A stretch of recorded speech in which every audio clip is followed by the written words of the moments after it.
Molt bé, doncs segona part d'aquesta sessió dedicada al rock català. Una de les coses que us he explicat doncs, és que en aquesta època hi ha hagut molts músics que s'han format a partir del directe, dels concerts, de veure tocar els seus referents i atrevir-se a tocar perquè d'alguna forma volien omplir un espai fent música en català, cantant les seves cançons, muntant la seva banda. I un cas que a mi em sembla molt interessant és una banda que es deien Whiskins. Inicialment es van dir Whiskins Collons, que significa Whiskins y cojones, ¿no? Sería traducción en castellano Whisky and Ballons o and Balls, no? I en xinès no sé com es diria, però és un grup de xavals molt jovenets que van posar-se aquest nom, suposo que per provocar, bàsicament, no? Whiskins collons. Després es van treure els collons i a més es van dir Whiskins. Això els va situar ja més adults, més coneguts. Van estar gravant durant 17 anys, van gravar 9 discos, van fer més de 700 concerts i es van dissoldre. I després Joan Masdeu ha continuat cantant com a cantautor, com a banda-autor, a vegades acompanyat d'una banda, i ha continuat gravant, ara ja porta 10 anys en solitari i ha gravat 5 discos, un dels quals és un homenatge a la seva antiga banda, just com va fer 25 anys d'història. O sigui que Joan Masdeu és un músic que ha nascut a Reus, Baix Camp, comarques de Tarragona, que ha gravat això, doncs, 9 i 5, 14 discos, 13 discos, no, 9 i 5, 14 discos, i que porta ben bé 30 anys fent música. I a més, actualment no només es dedica a gravar música, sinó que es dedica a treballar en l'àmbit de la promoció. O sigui, porta artistes i els porta de promoció a les ràdios, als diaris, a la televisió, i per tant coneix també el món de la música des de l'altre costat, des del costat dels mitjans de comunicació, dels periodistes. I per tant, intervingueu com vulgueu. Jo li demano que porti la guitarra, perquè així també és molt més agradable aquesta conversa.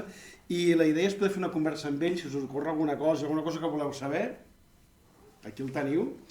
I d'entrada jo el que voldria, doncs, començar, benvingut Joan, gràcies a vosaltres per haver-te prestat a aquesta sessió. Inicialment parlàvem d'aquest primer grup que vau tenir, Whiskins Collons, no sé si abans n'hi havia hagut algun altre, segur que sí, però la banda oficial amb la qual vau gravar els primers discos és Whiskins Collons.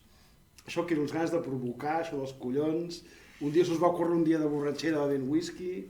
Suposo una barreja de tot. Nosaltres amb la clàssica banda que va muntar un grup abans de saber tocar pràcticament, i ja veníem d'un altre petit grup d'institut, i amb 17 anys vam muntar Whiskins Collons, que venia de l'expressió catalana Vesquins Collons, no? I una mica per diferenciar-nos. En aquella època s'estilava molt, no?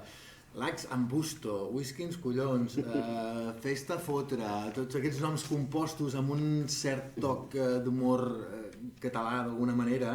Escatològic. Escatològic, els pets, saps? Vull dir-te...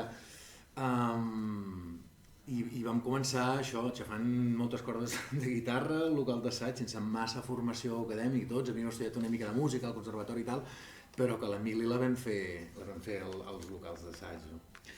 Suposo que abans de muntar la banda, i després pels referents que has tingut, tu eres públic del rock català? Anaves als concerts dels Pets, dels Lacs Ambusto...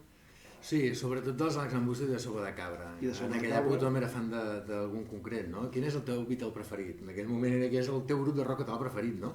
Hi ha gent que era fan tiraven més cap al Sant Traït, i jo era de Sopa. I de fet, quan vam començar amb el primer grup, que era un grup que es deia Terrat 26, que ell tenia 14 anys jo, encara no hi havia hagut el boom del rock català. Bé, hi havia sigut, però molt inicialment, no havia sigut extens encara, no s'havia fet com a fenomen, i nosaltres recordo que vam començar fent versions de los Ronaldos, vull dir, cantàvem en castellà amb aquell grup, perquè encara era una cosa que estava implementada d'alguna manera, no? Va ser quan va haver el revulsiu dels Pets, de Sopa, de l'Ax Ambusto, que aleshores els xavals van veure que podíem cantar amb la llengua amb la que parlàvem a casa. I a partir d'aquí doncs, vam canviar una mica tot, vam canviar els noms dels grups i vam començar, en el nostre cas, amb 800 collons. Una de les coses que els explicava és que el primer contacte de la gent jove amb els grups són les festes majors, el circuit de festes majors. En aquell moment eren festivals, eren festes majors, totalment. I per tant, tu anaves als concerts de festes majors amb la colla, us apreníeu les cançons, i aquest va ser el primer punt que després us va portar a muntar un grup? Doncs sí, per exemple, exactament, eres fan dels grups, bé, nosaltres ja veníem d'un petit grup anterior, com et deia, però clar, el que jo de petit emulava els Beatles, jo de gran volia ser els Beatles o algo que semblés bastant amb allò, perquè amb 10 anys ja demanava per Reis els discos dels Beatles i em feia guitarres de fullola i tal, per tant una mica era el reflex d'allò, no? Volia seguir aquella estela i feies playback sense tocar perquè no en sabies, vull dir que tot va començar molt com molt vocacional de voler reproduir el que veies a les pel·lis, als documentals, en aquells discos de vinil, fins que va arribar doncs, els grups que van obrir la porta a poder cantar amb la llengua pròpia i que, clar, aleshores ens emmirallàvem amb Sopa de Cabra, per exemple, o amb l'Axambusta. No? Suposo que els primers anys la gent, molts periodistes, us preguntaven a la gent que cantava en català per què canteu en català.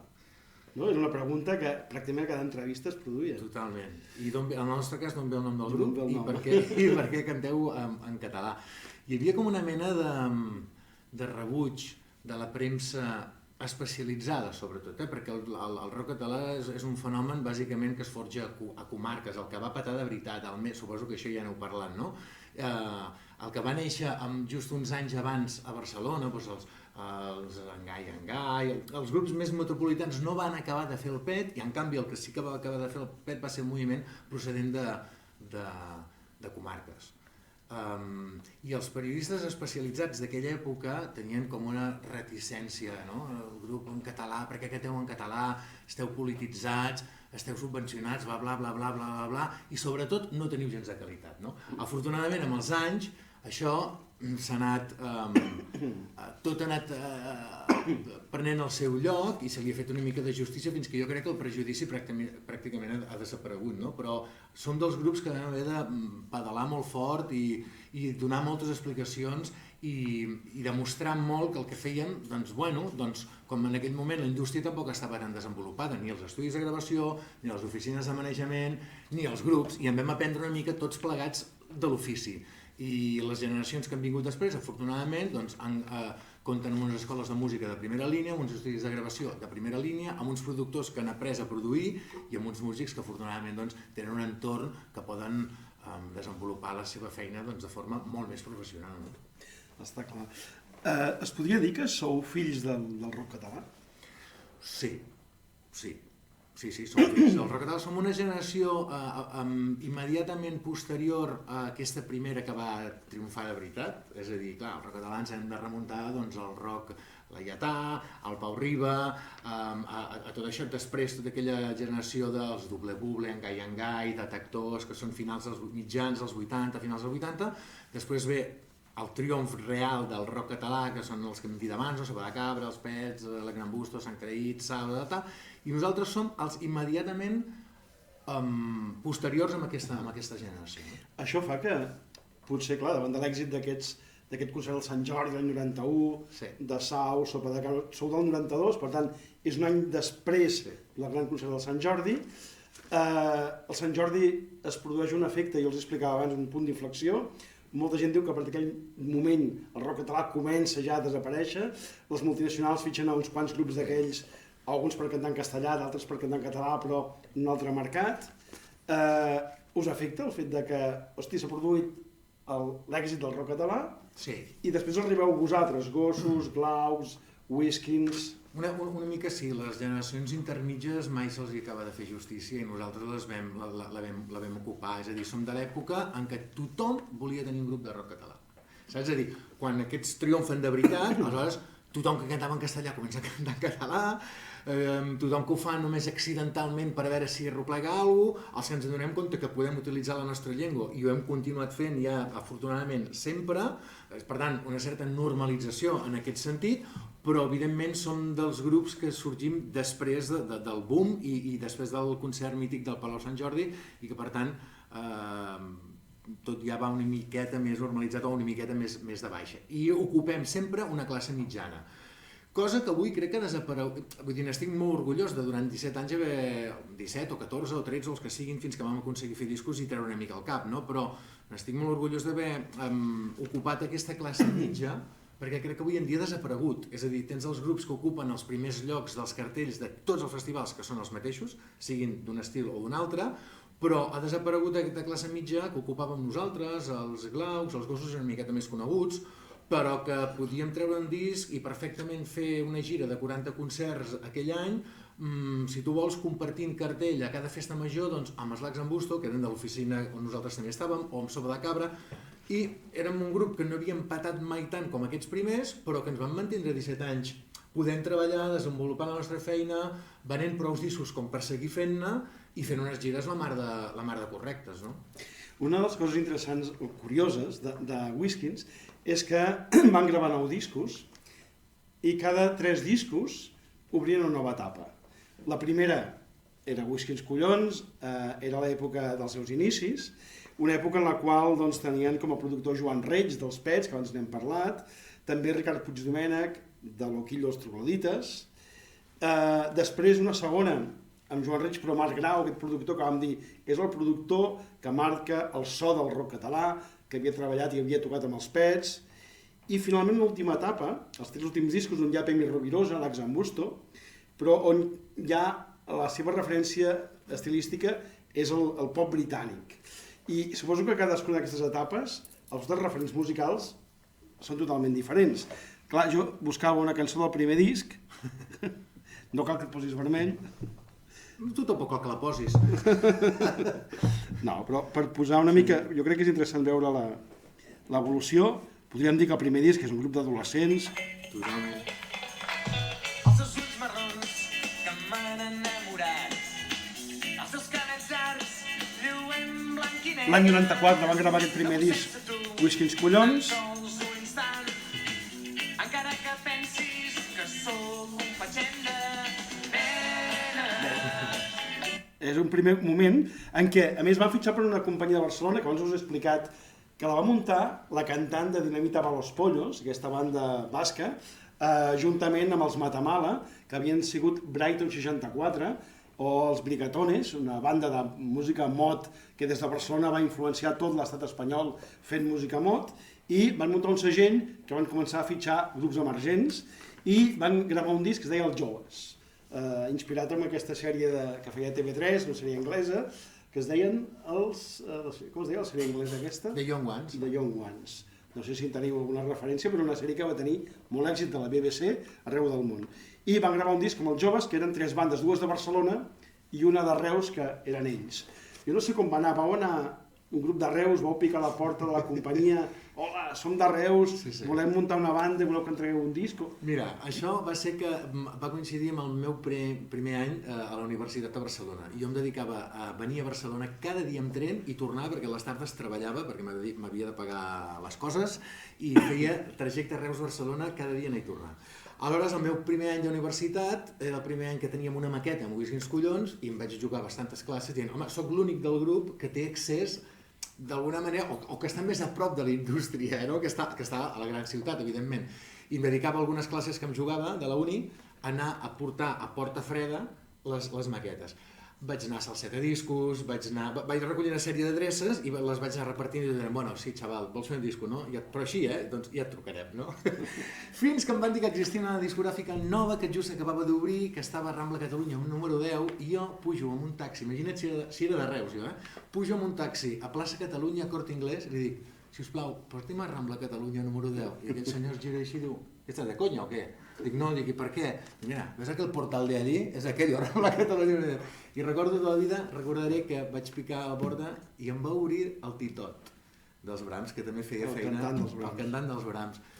Pelat, amb Martins, dic, hòstia, m'he fotut, saps? I vaig deixar la maqueta allà, i a diferència de les altres discogràfiques, doncs allí va sonar la flauta i em van dir, mira, va trucar la Reyes Torio a casa al cap d'una setmana, va dir, hem rebut 70-80 maquetes, de les quals n'hem seleccionat 3, i una és la vostra, i volem fer un disc de 3 grups emergents pel segell, i volem que sigueu vosaltres. No? I aquí va començar tot. amb un disc col·lectiu, després dels seus discos com a Whisky els Collons, va arribar un moment que algú us va dir que, o no si vau ser vosaltres, que havíeu de deixar els collons? Vam ser una mica bastant... De fet, vam ser nosaltres recolzats pel nostre gran i estimat amic Joan Reig. Perquè els dos primers discos érem molt joves, portàvem aquesta conya una mica marinera implícita amb la filosofia del grup, la manera de fer, les lletres, tal. Però ens vam donar compte de dues coses. Primera, que el tercer disc, aquest cognom no ens feia justícia pel que volíem explicar amb les lletres de les cançons, que volíem anar una miqueta més enllà, que no tot és escatologia i la broma fàcil, i tot va començar com un grup per tocar en un local d'assaig, fins que de cop i volta ens plantem que una discogràfica ens fa un disco, en què el nostre primer concert a Barcelona és a la Sala Celeste, amb una festa que fa l'Elia Records l'11 de setembre del 93, i que tot allò d'aquella conya perdia pes i no ens sentíem massa còmodes amb tot allò. I per altra banda, les ràdios, quan vam començar a fer discos, deien, els punxaríem, però és que amb aquest cognom no els volem punxar. Van dir, bueno, doncs estem perdent calés aquí, saps allò? I estem perdent el temps. Aleshores, entre una cosa i una altra, i el Joan Reig, que ens donava molt la vara, vam decidir treure el cognom i ens vam quedar amb el tercer disc, amb el disc que va produir el Marc Grau, i que vam fer canvi de discogràfica i vam entrar a Dismedi, que era una discogràfica ja amb més pes específic, que podia arribar... que era un pas endavant pel grup, vaja, vam decidir quedar-nos amb discs. Hi ha una cosa interessant, que ells sempre van confiar a treballar amb un productor que a més era un referent musical per ells. I normalment són productors, en la majoria dels casos, que no són productors estrictes, sinó músics d'aquests grups, que a més fan de productors. Un d'ells ja l'has dit, el Joan Reig. El Joan Reig, suposo que el vau anar a buscar per proximitat, ell és de Constantí Reus, Tarragona, no sé si el coneixies d'algun concert... Ens coneixíem ja amb el Joan Reig, mínimament, i tot va ser una mica improvisadament en una nit que vam compartir de festa, anant a veure precisament un concert dels d'Estranquis i Sopa de Cabra que tocaven a la vora, per la zona. Vam acabar junts, ens va fer molt tard aquella nit, i entre birres i alguns whiskies vam dir, tio, per què no ens fots un cop de mà, no tenim productor pel següent disc, per què no ens dones un cop de mà i ens ajudes a produir el disc? I ell en aquell moment i en aquell estat va dir que sí. No havia produït mai res, ell. I era la primera producció que feia. La primera producció que feia. Però vosaltres teníeu clar el paper del productor, cosa que molts músics sempre han dit, no, ens en fem nosaltres. Sempre heu buscat una visió externa, sí. Joan Reig, Ricard Puigdomènech, Josep Tió... músics que ens agradaven, que són músics que fixa-t'hi que dins del seu propi grup han exercit de productors. És a dir, Josep Tió, a la que Sopa de Cabra va deixar de ser produïts per Marc Grau, Josep Tió va agafar les regnes i va començar a fer de productor, i de discos increïbles com el Nou, i l'Al·lucinosi abans, i els que venen després.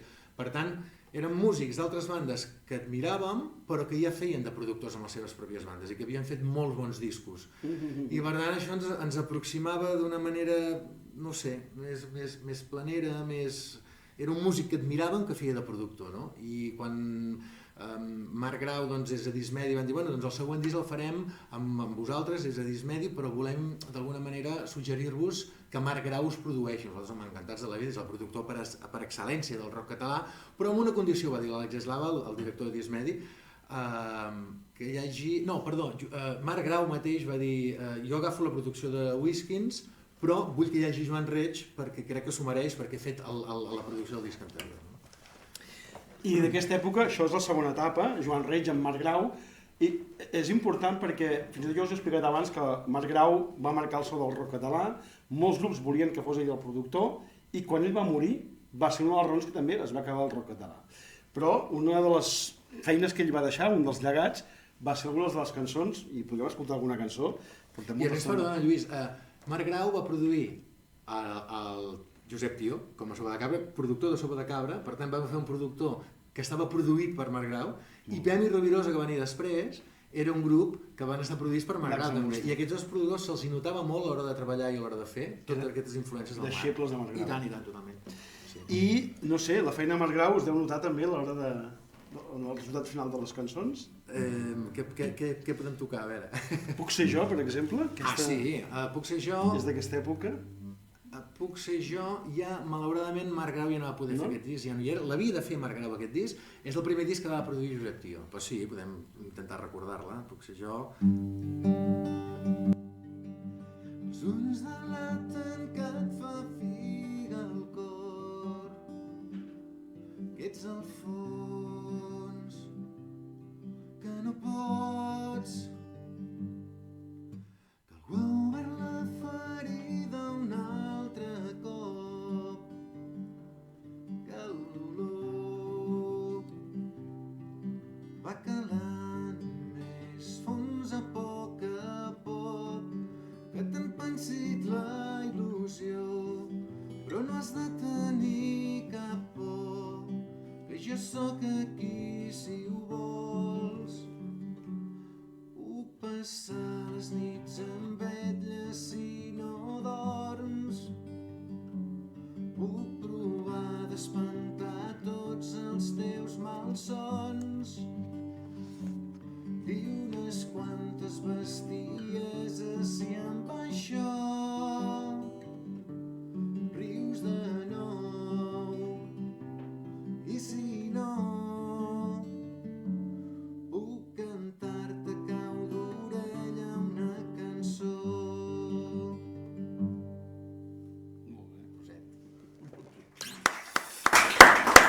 Aquesta primera etapa, i després n'arriba una següent, en la qual, fins ara, tu citaves com a referents d'això, la sopa, l'Axambusto, els Pets, i hi ha un moment en què tu dius, escolta, a mi el que m'agrada és això, aquesta referència que has dit a l'inici, m'agradaria ser com els Beatles, i hi ha grups que també veuen dels Beatles, i sempre que et fèiem alguna entrevista, tu em citaves aquest nom, Teenage Fanclub.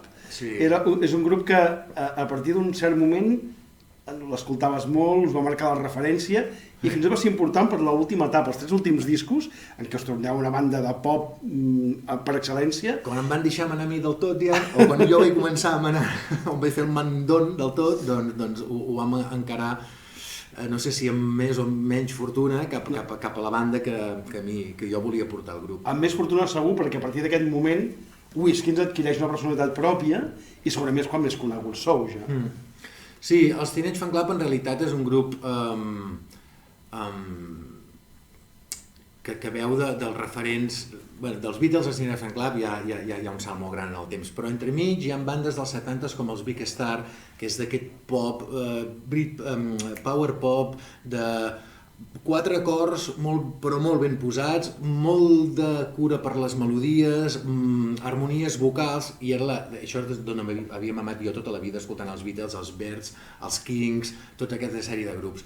I passant primer pels Beatles, després per bandes de coetànies, els Big Star, i després arribant als Teenage Fanclub, dic, això és el que a mi m'agrada i això és el que jo vull fer, no? Sí. I aquí vau arribar amb un nou productor, en Pemi Rovirosa, dels Axambusto. A més, va participar als vostres discos Mar Ros de Sidoní, que eren les bandes de Barcelona també d'aquest indie pop amb més projecció fora, i d'aquí van sortir cançons que han continuat encara avui en dia sent punxades i continuen sent de les més seguides a Spotify, per exemple, com On, Balla, Reus... Toca'ns una mica alguna d'aquestes, i així es veurem també com ha anat canviant. Vale, el que passa que us tocaré la de On, havia pensat, però amb una versió una mica més lenta, més tard, perquè On és una cançó molt canyera, que amb una acústica no em va massa bé de fer-la. Però quan vam fer aquesta revisió de la Flor del Panical fa 3 anys enrere, amb motiu del 25è aniversari del primer disc de Whiskins, li vaig donar una mica la volta, però bé, la podeu trobar a Spotify si teniu curiositat, veureu unes guitarres ja amb més mala bava, jo la faré una mica més lalla avui. Molt bé. Aquí va col·laborar precisament el Roger Mas amb aquesta revisió, ara que parlàvem del Roger fa una estona, i va posar una veu molt bonica, com tot el que fa.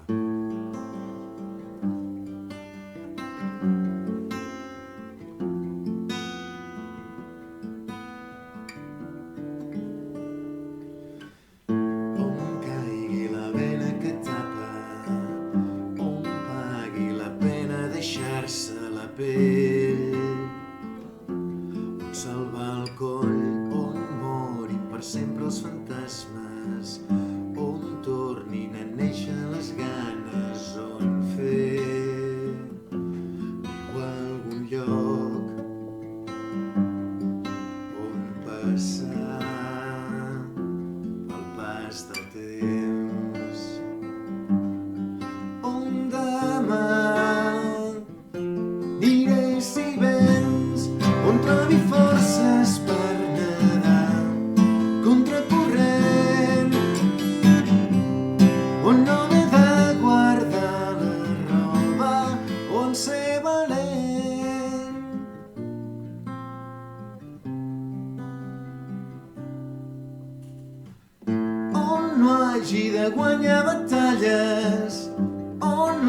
i se'ns mori de gana on tornar.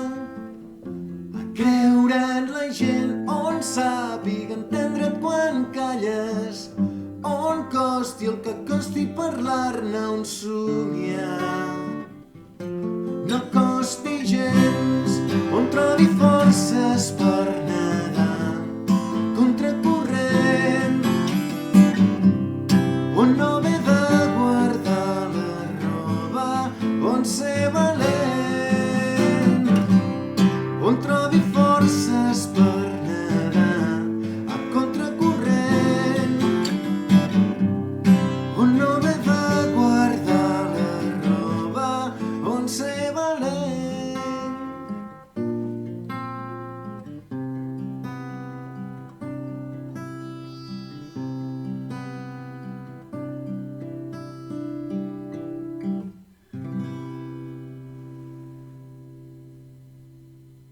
Molt bé. Si haguéssim de definir la teva música, clar, aquestes cançons, si algú dius, escolta, jo també m'agrada molt Teenage Fan Club, però he nascut a Colòmbia o Argentina. Les teves cançons, en què es diferencien d'un altre artista que hagi pogut néixer un altre cantó i que hagi sentit aquests mateixos referents? Podríem dir per la llengua, per la teva, el fet d'haver nascut a Reus, hi ha moltes cançons que parlen de Reus, del teu entorn, de la teva ciutat. Quines són les cançons que et defineixen la personalitat? Per la... Les cançons, les característiques. Les característiques, això fa molt mal de dir d'un mateix, però per la llengua indiscutiblement, i el que hi va implícit amb la llengua, que és el missatge i la manera de donar aquest missatge amb les lletres de les cançons. Amb els anys, quan he anat fent ofici, fent lletres, perquè és una cosa que la disfruto molt, però que me la prenc molt en sèrio. Com que no sóc un gran escriptor, doncs li he de donar moltes voltes. Però que li tinc molt de respecte i que, per tant, hi poso els 5 sentits. I amb això, el gran amic també i referent Joan Reig, en aquest sentit, és a dir, sempre parlàvem del mateix fa molts anys enrere, no? I, hòstia, no hi ha res que em molesti més a ell, que són aquelles lletres que no diuen res o que no saps on van anar a parar. I això m'ho vaig escoltar molt jo. I, és a dir, clar, les lletres pop doncs, parlen del teu costumisme, del lloc on tu procedeixes, i per tant hi ha moltes pinzellades i trobes molts referents, si no locals, i a nivell doncs, del nostre dia a dia català, no? I per tant jo crec que el que tinc clar a l'hora de fer una cançó és què vull dir abans de començar a escriure una cançó i després com faig per dir-ho, no? I en aquest què vull dir i com faig per dir-ho, doncs hi trobaràs entremig moltes coses que ens identifiquen, ja sigui amb el tipus d'expressions que fa servir per il·lustrar aquella idea i el tipus de coses que formen part del teu imaginari diari i costumista i que ens identifiquen com a poble, ja no tant com a reusenc, sinó com a català. Perquè després l'estètica musical, tant jo com els músics que m'acompanyen de fa molts anys, estem tots tallats pel mateix patró i ens agrada el pop anglosaxó i el rock anglosaxó i per tant l'estètica és emmirallar-nos amb tot allò que hem mamat i que hem begut des del primer dia, no? La primera vegada que agafes una guitarra, no sé si a Reus és amb alguna colla d'amics, és amb els escoltes, el cau, amb les primeres cançons que cantes en català són amb un foc de camp, o no? O aquesta etapa tu no l'has passada? Jo no l'he passat, l'etapa del cau, no. El que passa que tenia el marit d'una cosina meva, una cosina germana, que és la cosina gran, diguéssim, perquè jo soc dels petits de la família, no?, cosins, ella era la gran, el seu home era un superfan dels Beatles, i clar, va ser ell qui em va transmetre el coquet quan jo tenia 7-8 anys, no? Que amb 7-8 anys allò em va punxar i em va punxar fort. I llavors, clar, ell tenia doncs, potser 20 anys més que jo i per mi ell era Déu nostre senyor, perquè a casa seva hi havia tots els discos d'aquell grup que m'havia picat i llavors ell tenia guitarres, la primera guitarra elèctrica que vaig veure a la meva vida la tenia ell i jo enyornadíssim que ja em malabava amb 8 anys allò, que aquesta guitarra al final ha anat a parar a les meves mans, al cap de no sé quants anys. I clar, era anar a casa seva i demanar els discos dels Beatles i a partir d'aquí demanar-los per ells, i ell tenia guitarres i jo quan ell tocava m'hi fixava i li demanava que m'ensenyés com es posaven aquells discs per fer un trist acord tal, no? I així va començar la història. Trobant després gent a l'institut que també patís de la mateixa malaltia, menjant-los l'olla per fer un grup, quan no sabíem ni tocar el baix ni res. Qui tocarà el baix? Doncs tu, que ets el que no tens guitarra, no ho sé, no? Vull dir, tot era molt en aquest plan. No? Has parlat de la feina d'escriure les lletres, de posar-hi música, d'aprendre a tocar la guitarra de forma autodidacta, però quan puges en un escenari et converteixes també en un actor. No? Has d'interpretar aquelles cançons i, per tant, comunicar-les al públic. No n'ets conscient d'això. Tens masses coses al cap per pensar que has de comunicar gestualment, no? Però, bueno, sí, en el fons és això. Però tu, per accident, més que per vocació, acabes fent d'actor. No sé si aquesta faceta en la qual participes a pel·lícules, a sèries de televisió, això t'ajuda també a interpretar un personatge del de l'escenari? No ho sé. Jo m'han passat moltes coses a la meva vida per estar en el lloc, per casualitat, en el lloc correcte en el moment adequat. Com per exemple trucar a la porta discogràfica i que t'obri el titot que et donen els Brams, que t'agafin la maqueta i que et trobaran a casa dient que et fan un disco, quan dius, bueno, i ara com el fem? Si no el sabem fer aquest disco, saps què vull dir-te? Però l'important era tenir un disc. I de la mateixa manera, doncs, casualment, estant en el lloc adequat, en el moment adequat, el director de càstings de TV3, el Pep Armengol, ens va veure en una actuació i va dir, doncs, aquest noi, clar, ells sempre tenen l'ull clínic posat, no? Doncs m'agradaria que vingués a fer un càsting per presentar l'Sputnik, que era un programa musical per excel·lència a TV3, no sé si us sona aquest programa o no, però en aquell moment tot el que passava musicalment a Catalunya passava per l'Sputnik, no? I vaig fer un càsting, evidentment no em van agafar, però no vaig quedar tan mal. Vaig quedar potser segon o tercer i a partir d'allí el Pep Armengol va dir, bé, doncs li farem una altra prova per una sèrie d'aquestes de TV3 del migdia.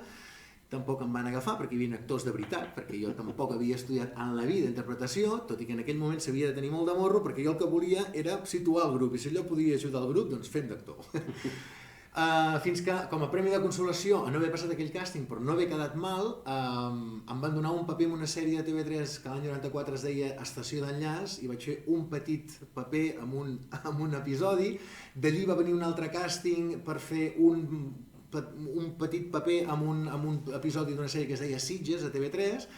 Després va venir un altre càsting i em van donar un paper principal en una pel·lícula dirigida per Joaquim Jordà, que era un dels grans del cinema a Catalunya, malauradament mort i ha desaparegut, amb una pel·lícula amb actors de primera línia com la Rosy de Palma, com el Ricard Borràs, bueno, gent que deia, on m'hi fotut jo? I d'aquí va arribar doncs, un paper ja fixe principal en una altra sèrie de TV3 que es deia El joc de viure, i van haver una sèrie d'anys que sense ser actor, i jo clar em feia molta vergonya, perquè tenia al costat de les primeres espases de l'Star System català, no? Però doncs, en aquell moment el meu paper, la meva manera de fer i el meu perfil encaixava en aquell tipus de papers i vaig estar 4 o 5 anys encadenant algunes coses i vaig disfrutar molt, m'ho vaig passar molt bé, vaig fer grans amics i això també va ajudar a sortir diàriament en una sèrie a TV3 cada tarda, doncs que per exemple Dismedi es fixés en nosaltres en aquell moment, que poguéssim fitxar per un segell més gran, que era el que volíem, i aleshores doncs, començar doncs, a fer créixer el grup. No? Per tant, fer d'actor en una sèrie popular TV3 ajudava a promocionar el grup. Clar, totalment. O sigui, el que hi havia aquí era que el grup tirés endavant, no? I d'una manera agradable i creativa com aquesta. No? T'has acabat dedicant a la música, després que es va dissoldre Whiskins, però també haguessis pogut continuar fent d'actor. No? No, cadascú a lo seu, i jo els hi tinc molt de respecte a tots aquests actors que s'ho han treballat, que han fet de la interpretació la seva vida i que, per tant, com jo ho he fet amb la música, doncs ells ho han fet amb la seva professió. I, per tant, seria una mica, a veure, sí, també podria ser, però si vols fer una cosa bé t'has de decidir i anar cap allà. Jo vaig decidir perquè el meu impuls sempre ha sigut fer cançons i l'altre doncs m'ho vaig passar molt bé, vaig aprendre moltíssim, però no puc dir que sóc actor perquè és que llavors estaria faltant el respecte a tot el gremi dels actors, no? Amb un paper concret que pots quadrar i que aquell paper demana allò en concret, doncs sí. Si voleu dir-li alguna cosa, podeu interrompre, si teniu alguna pregunta, algun dubte, alguna cosa que vulgueu saber, podeu fer-ho tranquil·lament, Seguim. Una cosa que tu has posat l'accent abans és el fet de dius, quan escric cançons, no? Qui escriu cançons és un cantautor i les interpreta, per tant, d'alguna forma podem dir que has estat tota la vida un bantautor o un cantautor?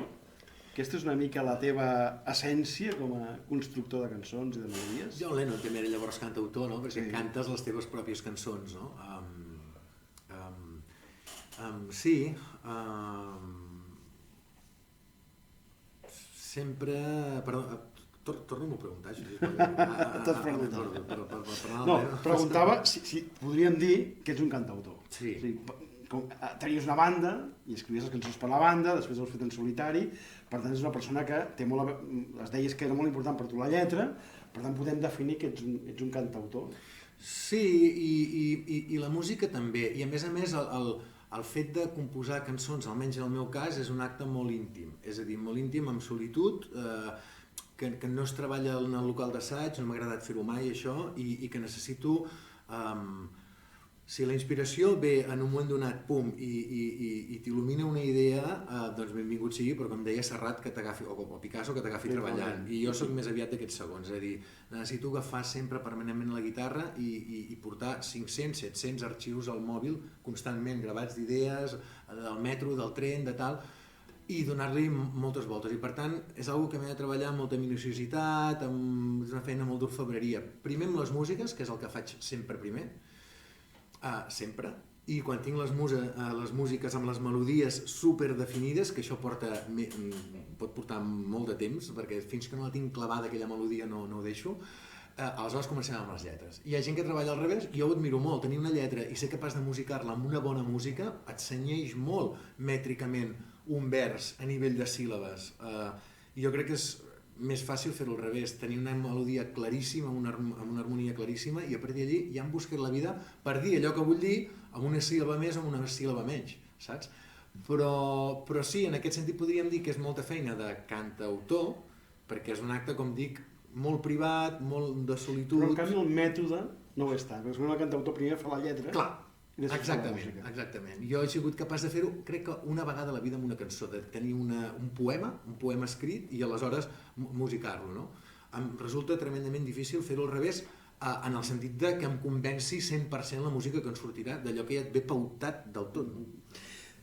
Abans parlàvem de que si les lletres, parlàvem de la Rosalia, per exemple, de que si les lletres que parlen de l'empoderament de les dones, doncs poden ser utilitzades com una eina pedagògica, per exemple, pels adolescents, o un referent per la gent jove.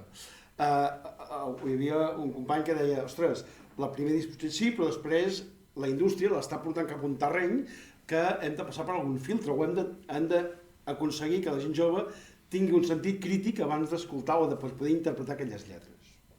A l'hora de fer cançons tu, les teves cançons, la majoria parlen d'històries d'amor, són reflexions íntimes moltes vegades.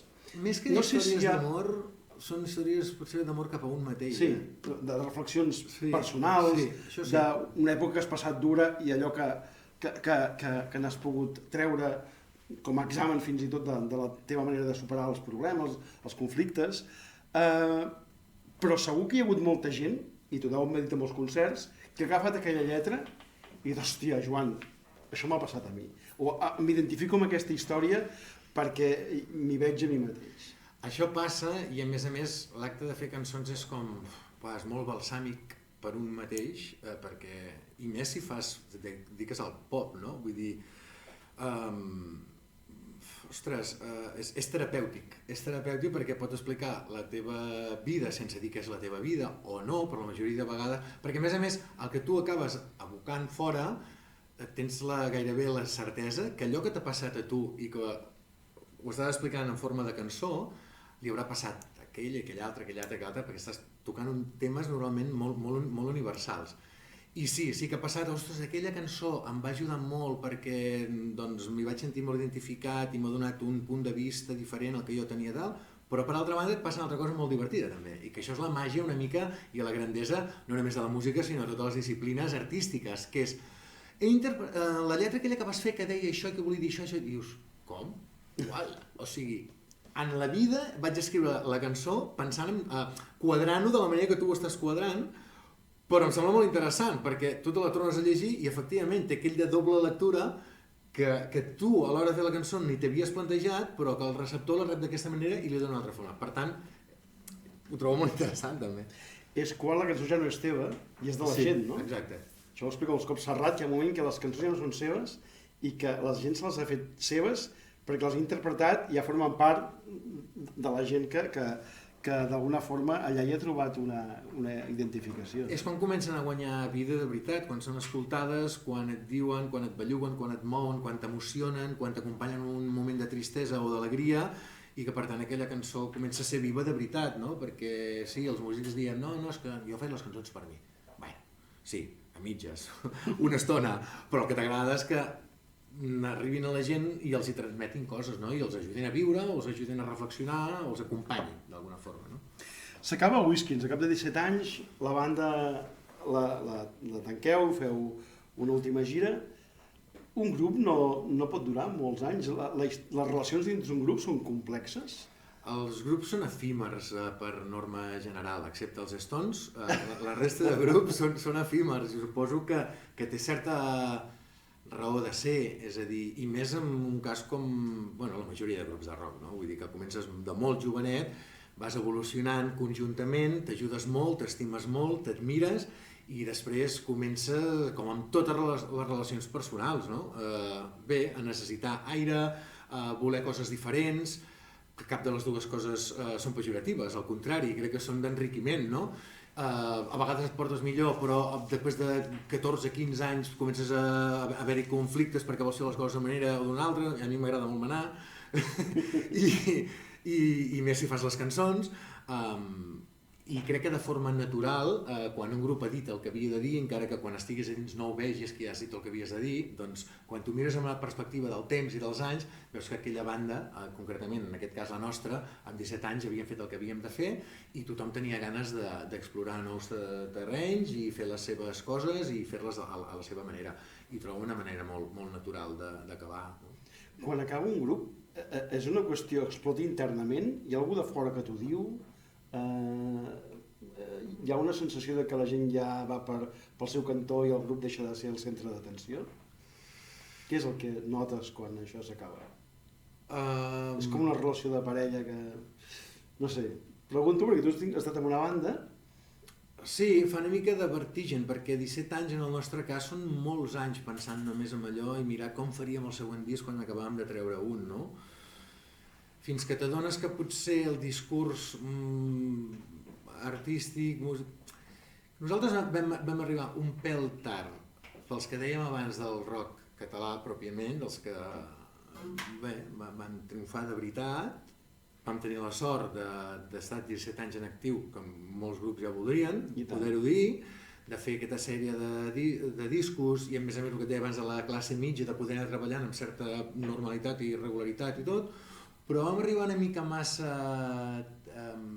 aviat per una nova escena que s'obria aleshores immediatament després, que era una escena en què en aquell moment jo crec que ens haguéssim sentit una mica més còmodes, no? I era doncs l'escena d'un pop, si no tan britànic, una mica més indie, que eren els referents que nosaltres... Mishima, Antonio Font... Molt bé, tot això. Que potser no érem exactament allò, però els discos que vam acabar fent, els nostres últims discos, crec que haguéssim pogut cabre dins aquella escena per la qual ens havíem posat una mica massa d'hora i a més ja teníem el Sant Cristo al damunt. Clar, lògic, sempre passa això, del rock català. Aquests fan rock català i el que hem de combatre ara és el rock català, el fill enterra el pare. Sempre. Això ho hem parlat abans, no? De matar el pare d'alguna manera. Totalment. I aleshores, tornem una vegada més a estar en aquesta situació una mica intermitja. Acabes el grup, dissols el grup i t'agafa una mica de pànic, perquè dius, bueno, i jo ara què? Perquè la resta de companys van començar a fer coses, però potser ha quedat tot una mica més a mig camí, i ara llavors n'ets realment conscient quan has de defensar sol allò, no? Totes les decisions, i et fa una mica de pànic, i a més te trobes en una escena que després de Whiskins ja ha passat una mica la teva escena on tu podies fer coses una mica més rellevants i amb més visibilitat i el que tenia clar és que jo volia continuar fent música, sí o sí, i vaig dir, costarà una mica més, però seguirem i aquí estem, no? Del 92 al 2009 amb Whiskins no passen més de 2 anys i el 2011, vol dir que pràcticament ja quan va acabar Whiskins ja estaves fent les teves cançons. Ja tenia la meitat de fetes. I vas gravar un disc amb el Jesús Rovira, als estudis La Casa Morada, i a partir d'aquí és això. I aquell sí que el vam produir nosaltres, directament, sense productor. Aquest sí que el vaig produir. I en aquí, clar, dius, ara m'enfronto jo sol, les decisions les prenc jo sol. Tot i que tenies l'Àngel Santiago, no?, que havia estat... Sí, i després, no, exactament, i que vam coproduir el disc artísticament tots dos. Tot i que quan en solitari, afortunadament, no acabes de treballar mai sol, dic afortunadament perquè doncs, tinc la sort d'estar acompanyat per una sèrie de músics que m'ajuden a empaquetar el projecte i musicalment a prendre decisions molt importants i molt encertades, gràcies a ells també moltes vegades.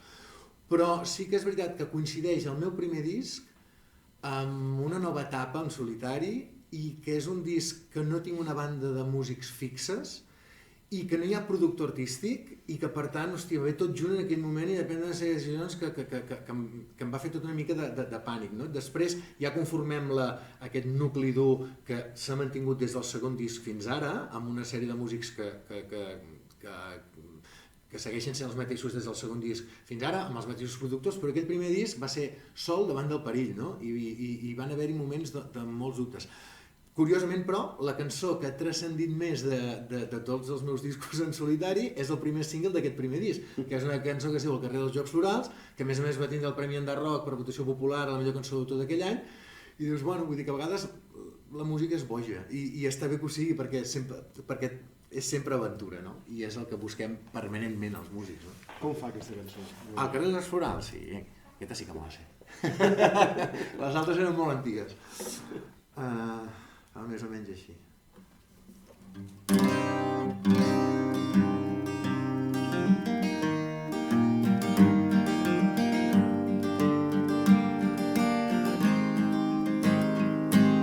Sota de les vies hi ha el passeig de l'alegria, un alt temps mort, llibres de la vida, i en aquest passatge hi viu mig àngel, mig diable i el meu cor, on ve de nou i estan per estrenar les claus del món i la son passa de llarg i mai s'apaguen els fanals quan es fa tard. Ja surt el sol, cada cop bufa més lluny aquell mestral que em tornava boig. Vull jugar a fer brillar els dies al carrer, Jocs Florals.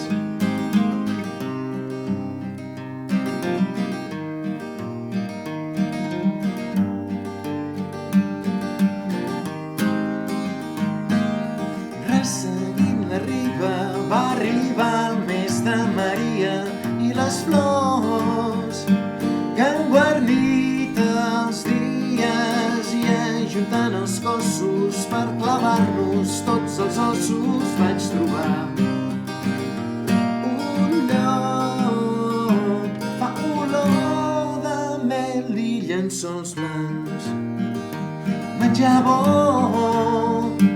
i a poc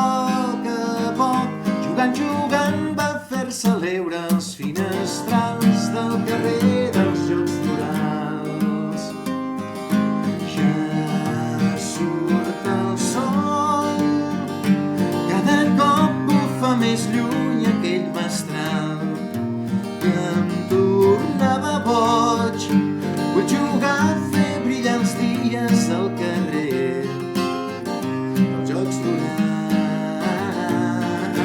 Ja surt el sol, cada cop bufa més lluny aquell mestral que em tornava boig.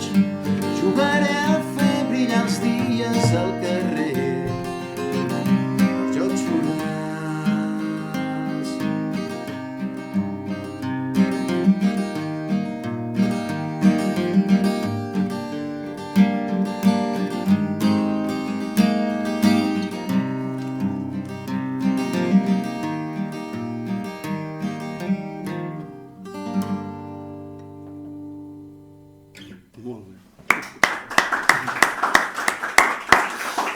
Bueno, hi ha una evolució aquí en la història musical de Joan Masdeu, en aquesta... No sé si hi ha un alliberament, també, quan dius, va, ara jo, això, per bo o per mal, sóc jo, que segueixo endavant i... Una mica sí. Una mica, en el meu cas, una mica d'alliberament, i crec que per part dels meus companys també, i per això ho vam decidir de forma molt tranquil·la, molt consensuada, i que cadascú doncs, pogués fer la seva via. I un alliberament perquè 17 anys, doncs són 17 anys i tens ganes de, com deia abans, de fer la teva, de tenir el pes de la composició absolutament que depengui de tu i encarrilar per altra banda una nova etapa totalment natural, jo crec. De fet, moltes de les bandes del rock català, els seus cantants, compositors, han fet discos en solitari, de Sopa de Cabra, Joan Quintan, Josep Tió... Dels Pets, no, ni Joan Reig, sí, el cantant no, Lluís Gavaldà no, fins i tot de Sang Traït, el Quim Mandado va fer un disc en solitari, de Sau, Pep Sala també ha continuat en solitari fent discos, de la teva època de Clau, Jofre Verdaguer ha continuat fent discos en solitari també, Gossos no, algun d'ells ha fet altres projectes, però segurament tu has sigut qui més ha insistit en aquesta idea, ara acaba de sortir el teu 5è disc en solitari, tens clar, entenc que aquesta és la teva forma d'expressar-te i que no sé si aquesta és una manera també de guanyar-te la vida, tens clar que et vols guanyar la vida amb això? Tinc clar que necessito fer cançons per ser força més feliç, és a dir, clar, també tinc el mal costum de voler dinar cada dia. I si algun vespre sopes, doncs ja és l'hòstia.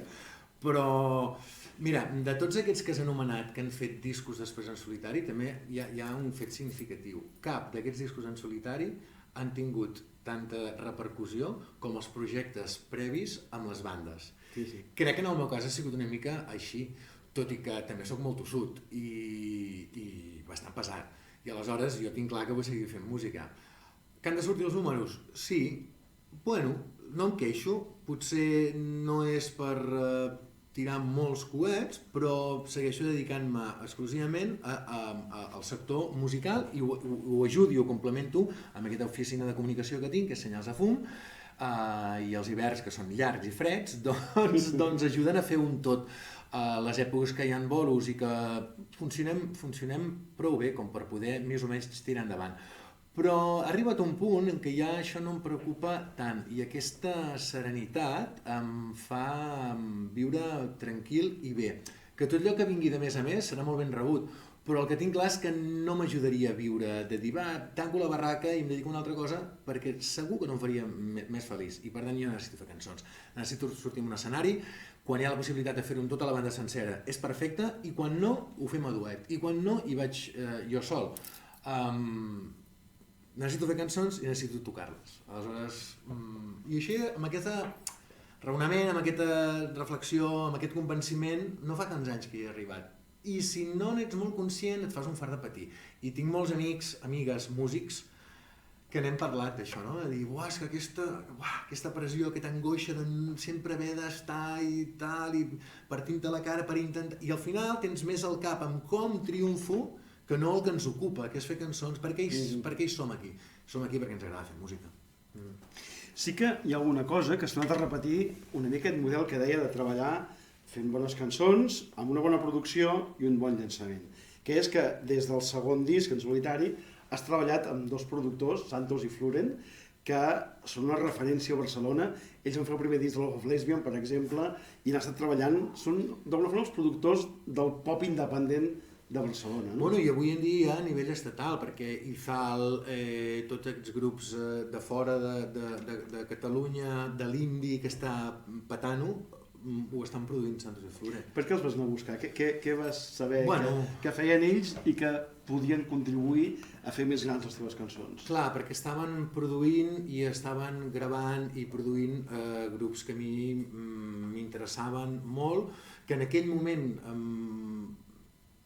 eren grups que potser tenien una projecció més fora d'aquí que aquí, ara ja no, perquè doncs, Love of Lesbian té projecció, Sidoní té projecció a tot arreu ja, però en aquell moment Sidoní estava tenint més projecció, a la millor, que et diré, doncs, a La Corunya o a Madrid que no pas a Catalunya, els hi va costar al començament. Però, ostres, tot el que estaven fent i amb les bandes que estaven treballant, dic, uai, aquest és el meu llenguatge. I vam començar a treballar en un moment que potser ells no produïen tantes coses catalanes, i de seguida ens vam entendre moltíssim. I vam fer un equip que va començar amb el disc de dissabte, en el mateix moment en què em vaig envoltar d'uns músics que encara m'acompanyen, i insisteixo en els músics perquè ho és de Frank a la guitarra, Quim Chicoira al baix, i ara actualment jo al Casas a la bateria, sumat al Santos i el Zulen a la producció, que després acabem produint bastant una mica tots junts, no?, a l'estudi. Crec que hem fet un paquet que ja és el quart disc i crec que ens entenem molt bé i les meves cançons són més bones si es treballen amb aquest equip, seguríssim, seguríssim. Després d'aquest homenatge que vas fer a la teva 25 anys de Whiskins, acabes de publicar Els dies que vindran, és el teu últim disc, tu dius que és un disc de pop de guitarres, enèrgic.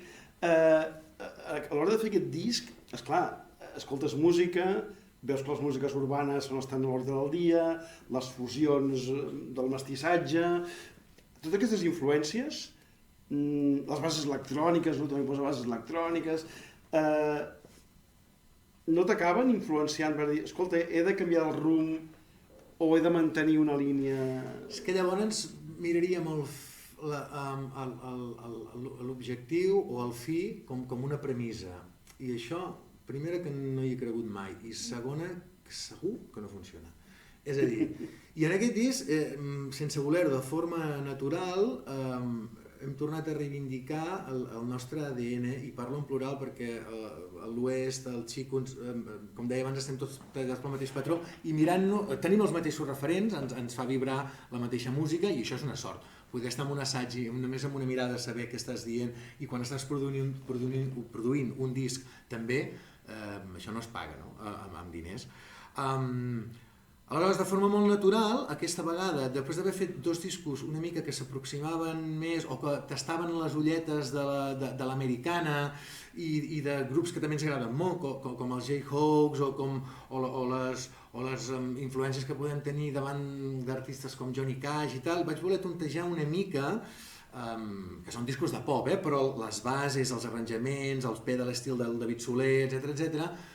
I aquí he vist que amb aquest disc ens hem deixat anar i sense plantejar-nos què volíem fer hem posat els arranjaments als serveis de les cançons. I ha tornat a sortir un disc amb el nostre ADN de tota la vida i n'estic molt content. I ni modes ni modos. O sigui, el que ens agrada. Perquè és que si no sempre vas tard, sempre vas a remolc buscant el que està triomfant i no ets tu, no t'ho creus, per tant no pot sortir bona música mai així. Mai. Jo he de confessar, quan em va arribar el primer senzill d'aquest nou disc, que es diu Els dies que vindran, vaig tornar a reconèixer aquells Whiskins que van fer el salt, no? El salt al pop, amb cançons que, ostres, em sembla que tens a punt, no en tens prou, una cançó d'aquelles que, uau, de seguida t'entra per l'estómac i t'hi enganxes a la melodia, aquestes melodies lluminoses, melodies que... Senzilles, però aparentment simples, però molt rebuscades. No, que de seguida ets capaç d'acabar tarrelejant la cançó perquè t'acaba d'atrapar aquella cançó, no?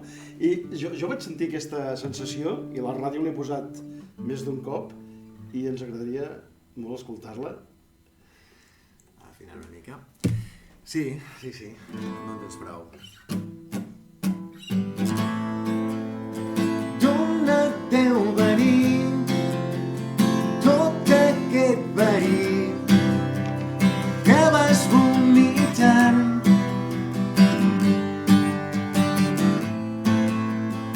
Un dolor infinit que per subsistir s'ha d'alimentar.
sembla? Us agrada el que està tocant el Joan? Us porta alguna... Ara que jo sentia Beatles aquí en algun acord d'aquests, Què us sembla la història que explica ell? Aquesta història d'un músic que s'ha forjat des de zero, que ha anat fent la seva carrera en solitari. Com ho veieu?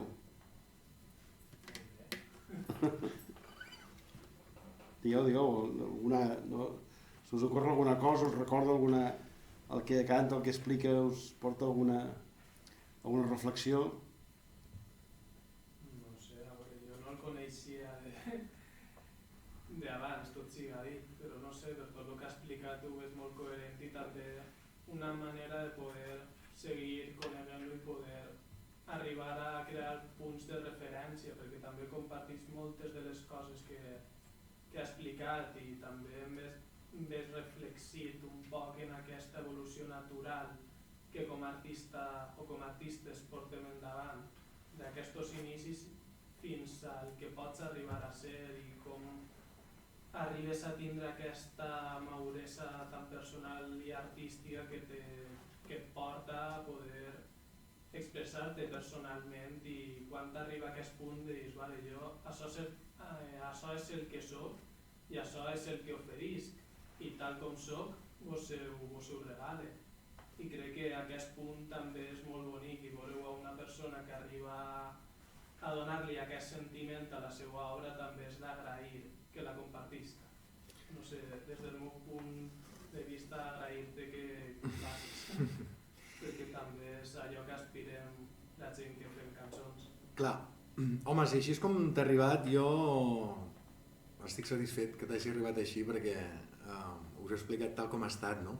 I sí, és una carrera de fons i tal com molt bé dius tu, i si no tens la sort de fotre un pet que aleshores tot es dispara, és picar molta pedra i jo el que me n'estic enduent, que és el que comentava ara fa un moment, és aquests fruits i la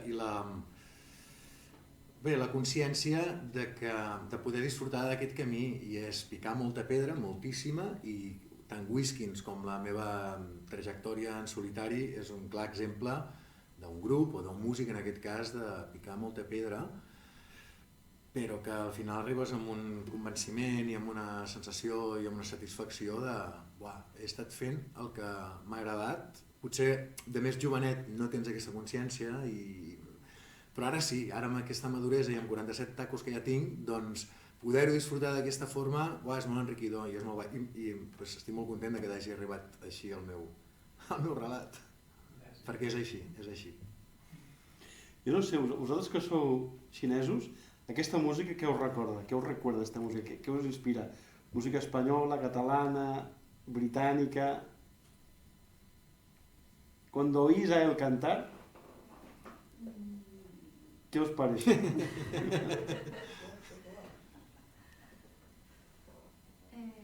Creo que es muy diferente, es como muy popular. Es que en China las músicas populares muy diferente, creo que para mí es muy nueva y me gusta mucho. Molt bé.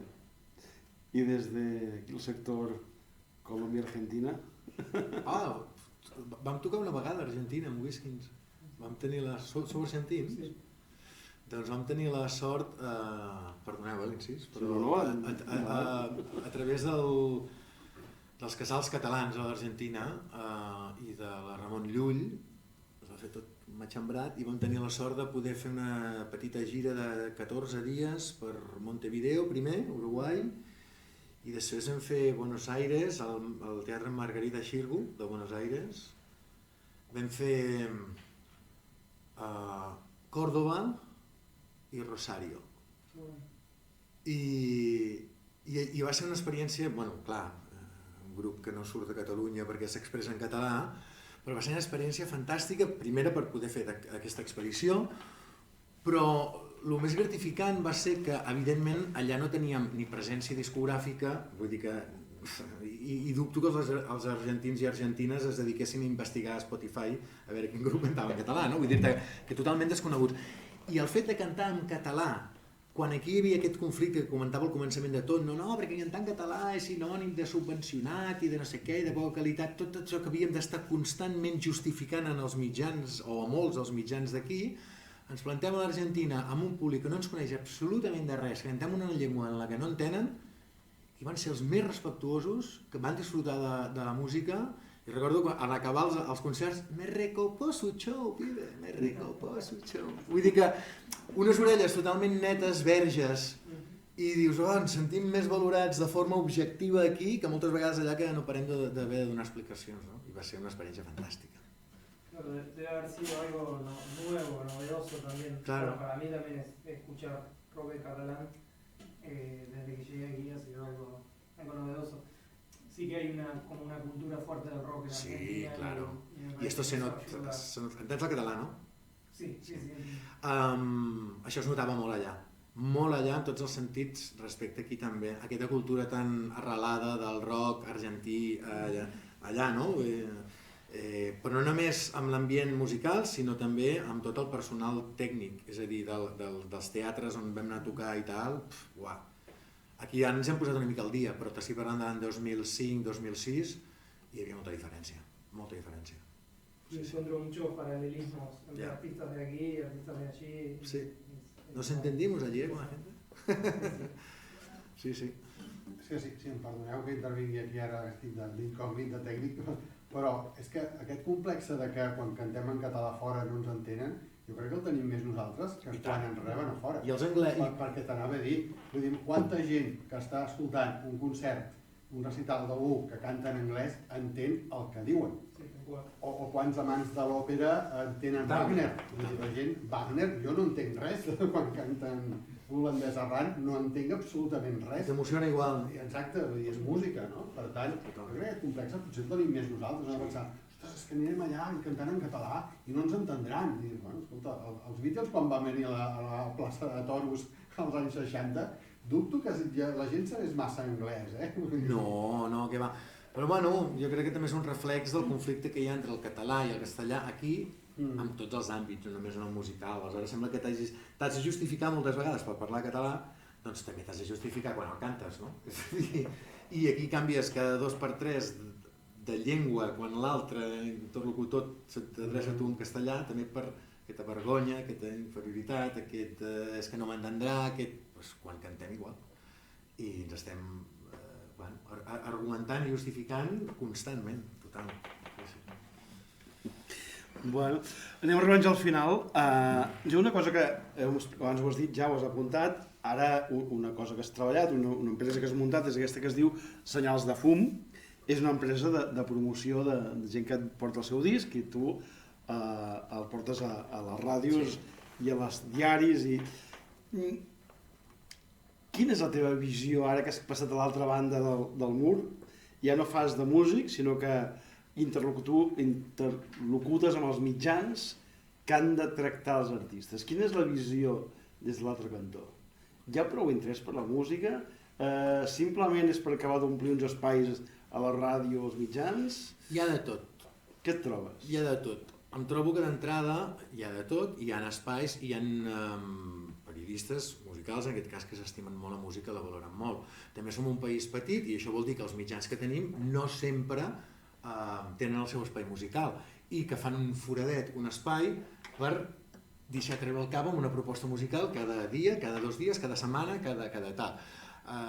Tenim una televisió pública a la que pràcticament no s'hi pot anar a tocar perquè no hi ha espais. Pots anar al Tot es mou a fer una actuació amb un rider molt petitet o el Fax, que és un programa d'actualitat política, bàsicament, i et deixen treure el cap allà també. I sí que hi ha altres espais en què es fa per omplir una mica el cupo i malauradament, com en tots els àmbits també, no es tracta la música amb el respecte que s'hauria de tractar. Creus que els darrers anys és més complicat col·locar música als mitjans o en canvi s'ha normalitzat? Sí, per diversos motius. Primer, és més complicat perquè, primera, jo crec que hi ha més oferta que mai. Segona, en quant a propostes musicals. Segona, n'hi ha de més qualitat que mai. I al mateix temps, els mitjans crec que comencen a tenir menys espai que mai, excepte els que són exclusivament espais musicals. Aleshores, molt estrany, si hi ha més propostes que mai, com pot ser que hi hagi menys finestres que mai? Clar, bé, perquè saps què passa? Que els que no són estrictament dedicats a la música, com pot ser els experts, o com pot ser els independents, o el Sona Nou, o tal, els altres tenen l'espai que tenen. I després, la música, si no ets un primeríssim espasa, no dona audiència. I aleshores, els mitjans públics tenen l'obligació de donar cobertura a tot això, però els privats no.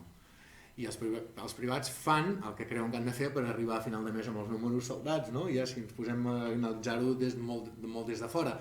I en aquest sentit, en aquests mitjans privats que no tenen un espai musical concret i que no els dona audiència això, juntat en què hi ha moltíssimes propostes, cada cop es van fent el pastís més petitet d'espais, i jo, que fa com a 14-15 anys que els senyals de fum està en dansa i en actiu, ho he notat moltíssim, de fa 15 anys a dia d'avui, o 14 anys o 13 anys a dia d'avui, moltíssim, i els mitjans que s'han arribat a tancar ja locals, o que són delegacions d'un mitjà més gran però de Girona, seus aquestes que s'han anat tancant i que hi ha menys espais per ensenyar o que serveixin d'aparador per les propostes musicals.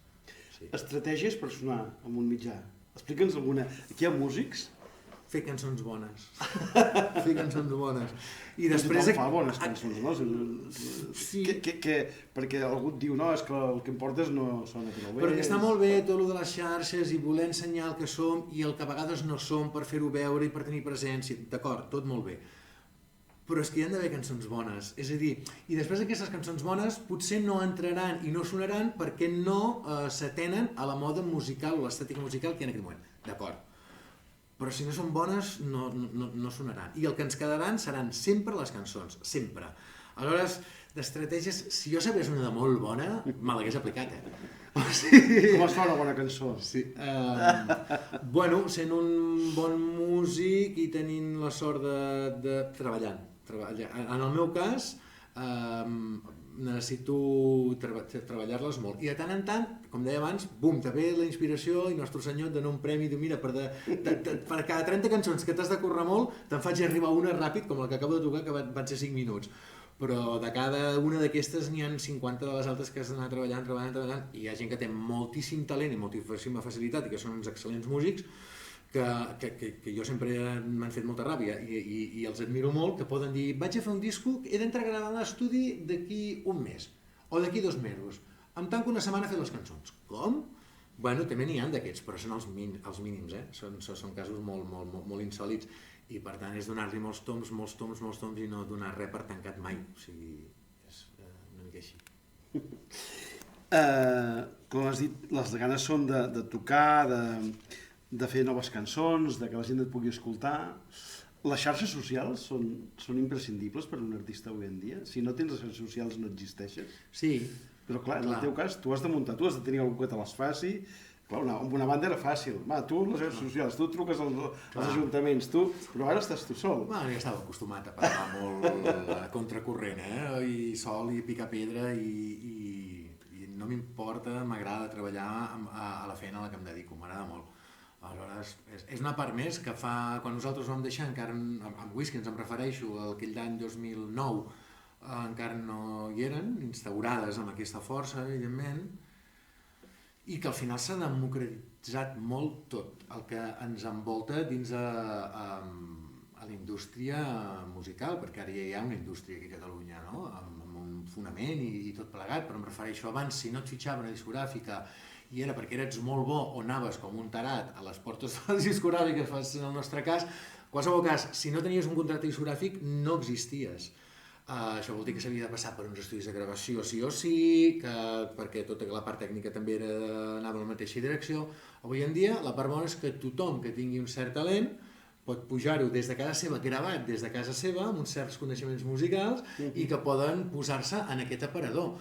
Clar, no ens pensem que tothom és Rosalía, tampoc, o que tothom és la Pegatina, que la Pegatina va sortir d'aquesta, totalment i directament d'aquesta generació. I la Pegatina, per posar un exemple, van triomfar i ho van petar per ells mateixos, és a dir, ho posem, dominem les xarxes socials abans que ningú, abans que s'hagin posat a l'ordre del dia, la sabem fer anar i i fem arribar la nostra música, sí, però n'hi ha la seva estratègia eren, perquè són 10 o 12, i un feia això, l'altre explicava, tenien repartit molt bé, igual que Charango. I van crear uns referents aquestes bandes, perquè grups amb els que jo estic fart de treballar des de Senyals de Fum, que em venen a que muntem el projecte, la campanya de comunicació d'un disc i tal, ja ho tenen estipulat d'aquesta manera que venen d'aquí.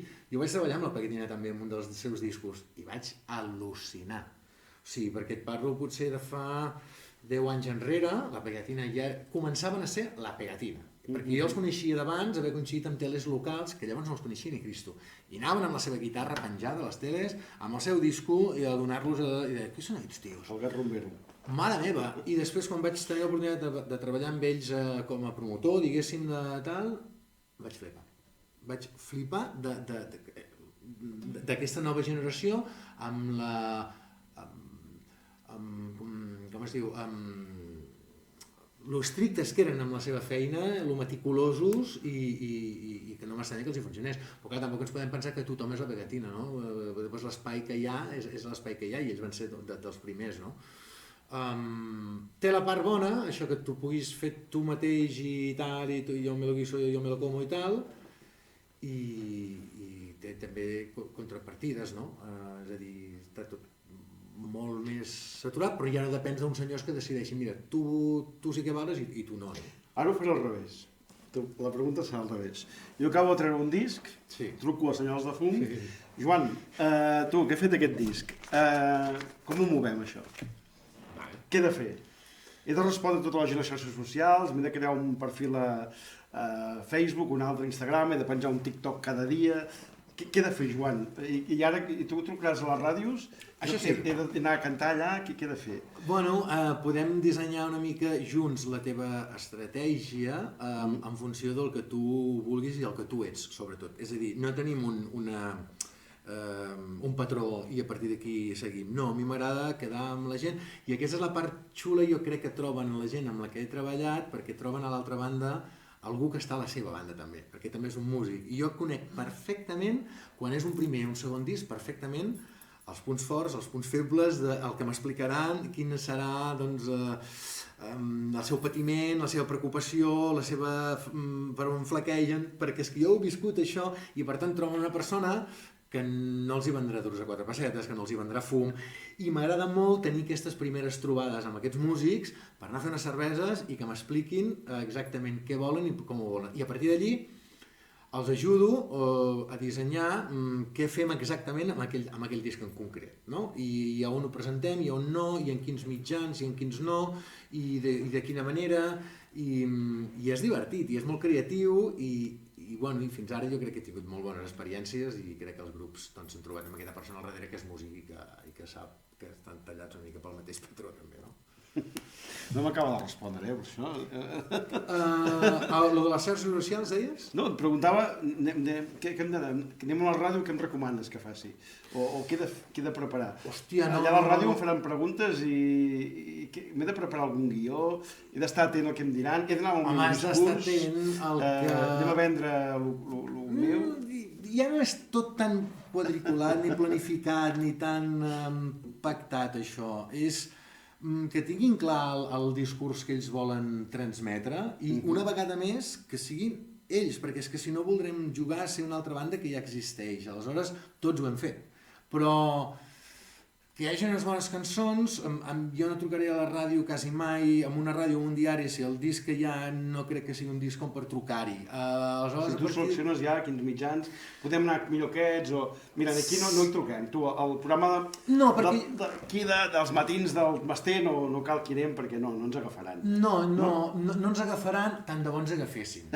Però el que no farem serà trucar 14 vegades a la Montse Girona, o 15 o 16... Que és la productora? Que és la productora del programa, quan ja sabem que no és el moment encara. Aleshores, potser podem trucar a un altre. El que sí que podem explicar-los amb aquest grup és que no gastarem aquest cartutxo, perquè serà contraproduent, insistir 20 vegades quan serà que no, Però igual hi ha un programa a RAC1 també, que és a la secció Culturetes de l'Agnès Marquès, que és el 9C, que allí tenim una via, o el Via Lliure, o a Catalunya Ràdio, exactament el mateix, potser no ens acabaran aquí.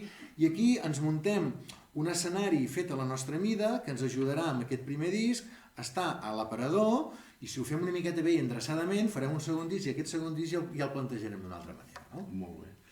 Abans has dit el que passa amb els festivals, que busquen grups molt coneguts perquè han de vendre tiquets. Són tots els mateixos. O grups a cada festival hi ha els mateixos grups. Tots els iguals, o grups emergents que, mira, acaben d'omplir el cartell. Aquesta banda mitjana costa molt.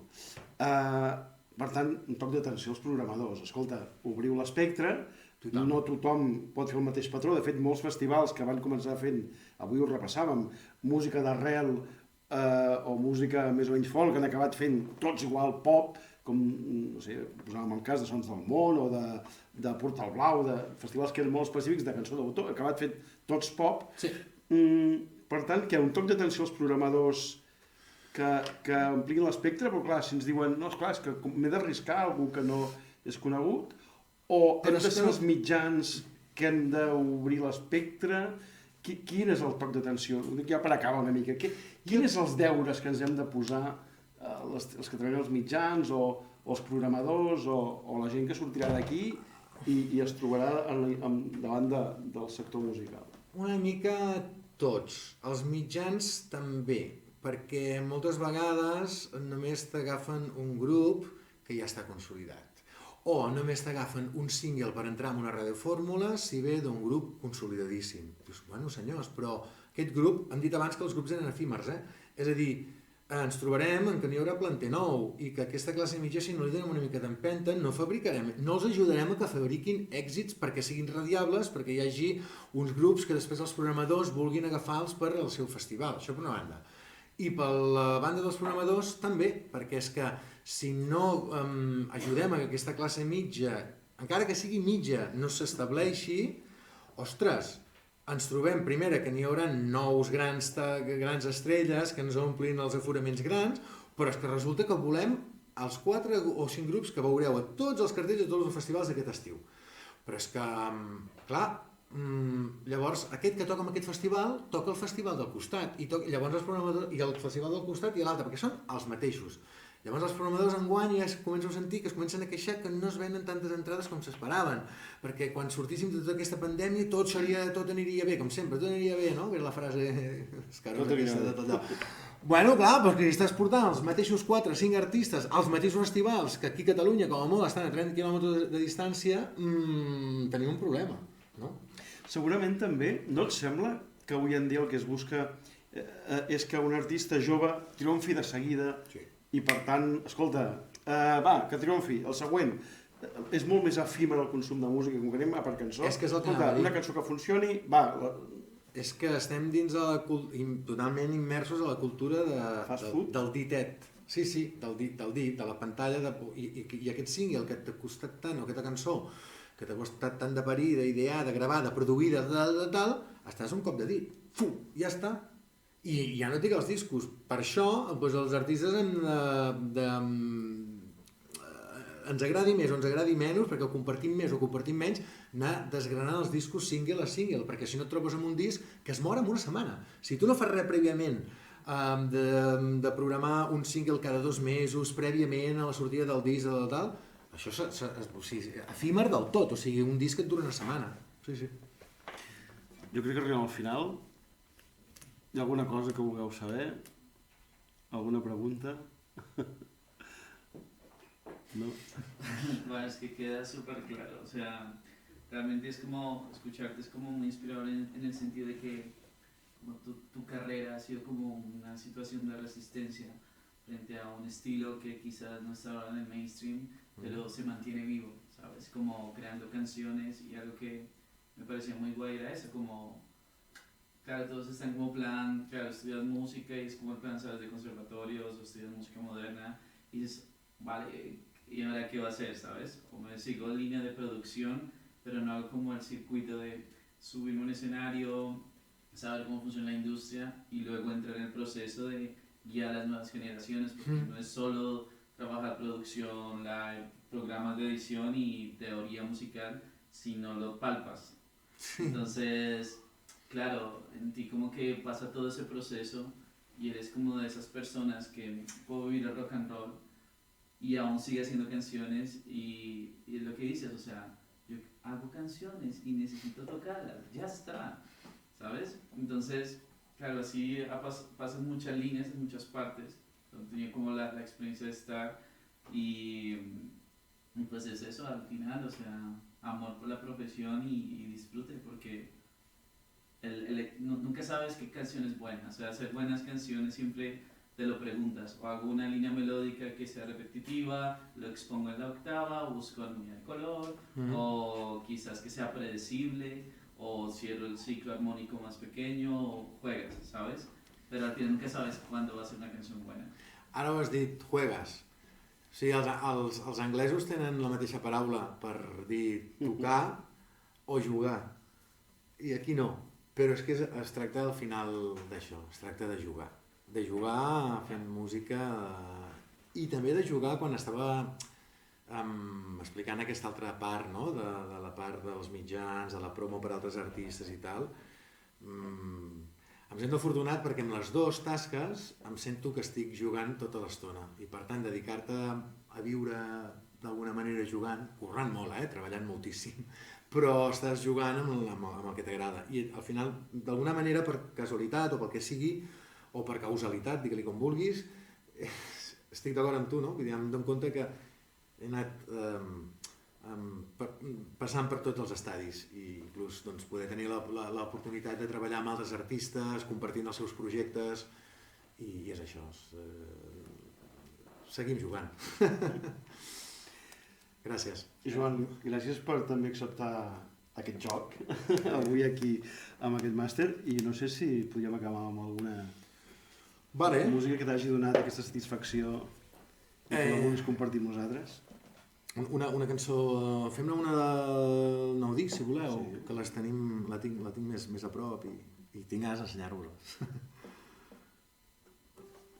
Una cançó es diu Si te'n vas i és d'aquest Els dies que vindran.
Brillaràs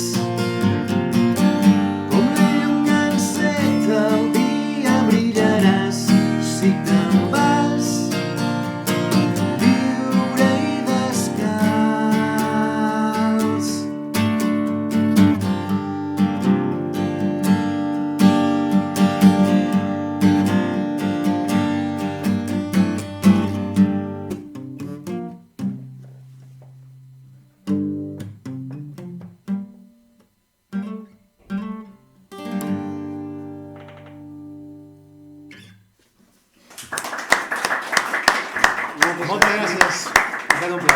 Doncs si mai sentiu aquestes cançons, aquesta veu tan personal del Joan, ja sabeu que és Joan Masdeu i que porta més de 30 anys fent cançons i que avui heu compartir doncs, la seva història, les seves cançons amb tots nosaltres. Gràcies, Joan. Moltes gràcies, un plaer. Gràcies.